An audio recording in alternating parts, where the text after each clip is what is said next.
Oke guys, balik lagi bareng gue Devi di channel Karman Popcorn, channel spesialis yang khusus bahas film-film Asia terbaik yang berisikan cewek-cewek Asia cantik dan seksi cuy. Mantap ya. Karena kalau bukan film Asia bukan Karman Popcorn, kalau bukan cewek Asia seksi cangkul-mencangkul beres puasa nih juga bukan Karman Popcorn namanya ya.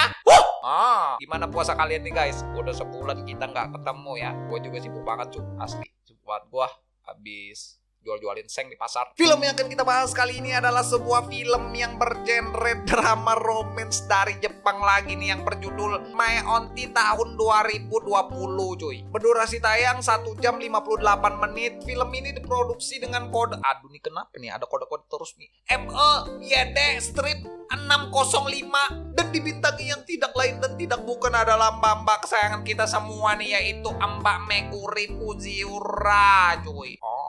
Berkisah tentang seorang wanita yang ditinggal oleh suaminya untuk perjalanan bisnis, yang mempunyai saudari perempuan yang meminta tolong kepada dirinya agar mengizinkan anak laki-lakinya untuk tinggal sementara di rumah. Akan tetapi karena wanita ini sudah terlalu lama tinggal sendiri, ia malah melampiaskan keinginannya dengan anak kakaknya itu sendiri. Apakah yang akan terjadi dengan wanita ini dan ponakannya di ending cerita? Penasaran gimana alur cerita dari film ini? Siapkan cemilan kalian, langsung aja dah kita gas ke pembahasannya cuy. Oi, nani stand yokore. Yos, ikeso. Sudah. Aduh, apa nih? Sudah.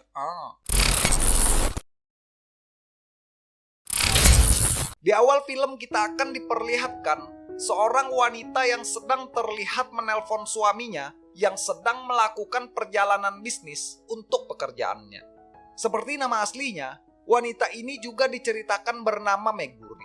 Mbak Megu adalah seorang ibu rumah tangga yang hanya tinggal berdua dengan suaminya yang bernama Takashi dan belum mempunyai anak.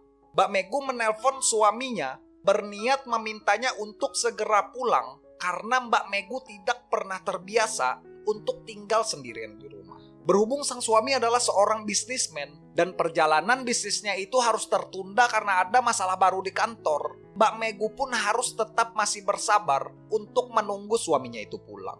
Di tengah waktu telepon, handphone Mbak Megu malah berdering lagi, yang ternyata itu adalah telepon dari kakak perempuannya yang memberitahukan kalau anak laki-lakinya ingin mampir dan menginap sebentar ke rumahnya. Dan setelah mengiyakan dan memberi izin, Mbak Megu pun balik menelpon suaminya untuk berpamitan dan menyuruhnya segera pulang.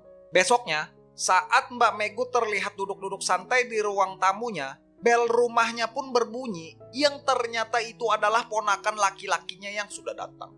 Melihat ponakannya yang sudah lama tidak ia temui, dengan senang, Mbak Megu pun menyuruh ponakannya untuk duduk, sembari menunggu Mbak Megu yang ingin membuatkan minum untuknya.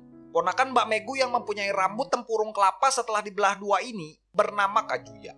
Kajuya adalah seorang pelajar SMA yang diceritakan sebentar lagi akan memasuki ujian akhir. Maka dari itu, meskipun berada di rumah tantenya, ia pun harus selalu rajin belajar agar bisa lulus dari ujiannya. Saat kembali dari mengambil minuman dan kue kering untuk keponakannya, Mbak Megu pun duduk dan mengajak ponakannya yang ia sayangi itu untuk mengobrol. Mbak Megu bilang, sudah lama ia tidak bertemu dengan Kajuya yang sekarang sudah terlihat dewasa. Sambil memuji ponakannya yang selalu rajin belajar, Mbak Megu juga bertanya, ingin bekerja di mana nanti setelah Kajuya tempurung lulus dari sekolahnya. Kajuya rambut tempurung yang mendengar hal itu, bukannya menjawab pertanyaan dari Mbak Megu, Kajuya malah terfokus dengan bola-bola salju tantenya yang terlihat berbenturan dan membentuk sebuah garis. Ngah akan lirikan mata ponakannya, Mbak Megu pun terkejut dan tersipu malu karena tahu kalau ponakannya sudah menjadi pria dewasa. Berniat ingin iseng dan berhubung suaminya masih lama pulang ke rumah, Mbak Megu malah menggoda ponakannya yang masih remaja itu dengan mendekatkan bola-bola salju yang sudah mengalami retak. Melihat bola-bola salju bergelindil-gelindil menuju ke arahnya, Mas-mas tempurung pun dengan panik menjawab candaan tantenya itu dengan tidak bergerak karena terlalu tegang. Lalu melihat ponakannya yang gugup karena duduk di dekat bola-bola api, dengan leluasa ingin mendominasi, Mbak Megu pun iseng dan bertanya kepada Mas Kajuya ponakannya, apakah Kajuya sudah mempunyai pacar. Akan tetapi lagi-lagi, karena bola-bola di hadapannya terlalu sering terbentur dan hampir tidak bisa diselamatkan lagi, Doraemon brand ambasador tempurung kelapa ini pun hanya bisa terdiam dan berdoa agar bola-bola tidak melebur dan pecah di tempat. Mengetahui ponakannya masih perjaka dan belum pernah merasakan apa itu cinta, Mbak Megu malah bilang, dulu saat Mbak Megu seumuran dengan Mas Kajuya, ia malah terlalu sering bermain-main dengan para pria. Dan tidak hanya sampai di situ, karena sudah terlalu gemas, Mbak Megu malah menuju ke kamarnya untuk melepaskan perisai vibranium yang menutupi bola-bola dan kerang jeli-jelinya. Kembali ke ruang tamu tanpa segitiga penutup hidangan utama, dengan sepoi-sepoi, Mbak Megu pun merasakan angin sejuk yang berhembus saat ia membelakangi Kajuya dan berpura-pura membersihkan jendela. Melihat kerang coklat tanpa cangkang tertampang di hadapannya, Mas Tempurung pun takjub dan melupakan pelajaran yang ia kerjakan. Akan tetapi ketika kerang tanpa cangkang sudah merayap terlalu dekat, yang terlihat mempunyai lumut yang banyak, Kajuya pun segera menghindar karena takut akan dihisap. Mbak Megu yang melihat respon Mas Kajuya rambut tempurung, ia pun bilang kalau ia harus mencari cara lain untuk menggoda ponakannya itu. Malamnya, saat Kajuya pergi ke dapur untuk mengambil minuman, ia pun dikagetkan akan kedatangan tantenya yang masih handukan karena baru selesai mandi. Melihat ponakannya itu menutupi mukanya dengan buku, lagi-lagi dengan iseng, Mbak Megu pun melepaskan handuk yang ia pakai, yang membuat Kajuya geger dan langsung berbalik. Kucing-kucingan itu pun berakhir saat Mbak Megu yang sudah sangat kesal, dan langsung menerjang Kajuya yang sedang tidur di kamarnya.